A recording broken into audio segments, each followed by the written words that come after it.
in response to missing the homeland. But it's so dangerous, as if you'd go.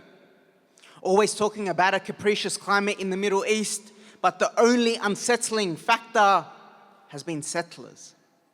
Before 1916, the blasphemous borders drawn up by the British to give to the French, leading to the agreement the following year, the interchange of one rich white man to another from Balfour, who got on all fours for the Rothschilds.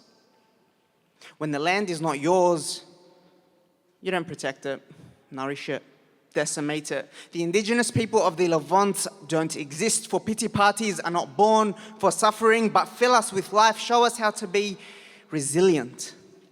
When they starved Palestinians of food, they showed them they are the children of Ramadan. Not asking for assistance from morally bankrupt politicians to those politicians who rallied for yes votes in the referendum, but Israel you won't condemn.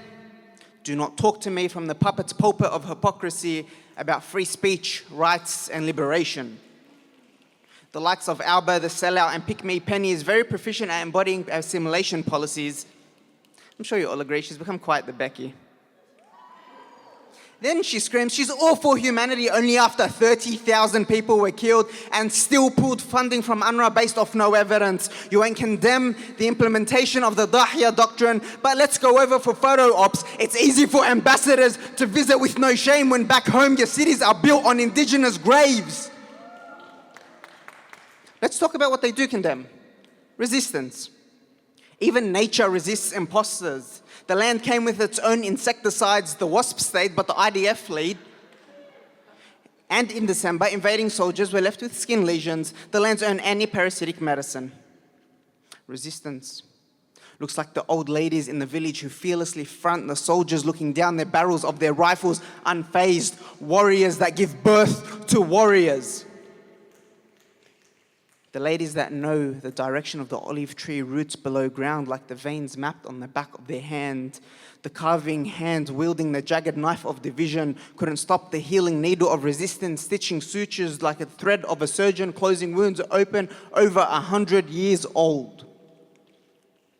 Where have you seen a soil so bountiful in what it bears and burdened in what it bears witness to? A soil nourished by the blood of martyrs whose blood will be the ink used to write the epics of liberation. 2 days before the 24th anniversary of Lebanon's independence and kicking Israel out in diapers, quite literally living up to IDF. This is a blueprint for victory, and it looks like resistance, liberation, independence.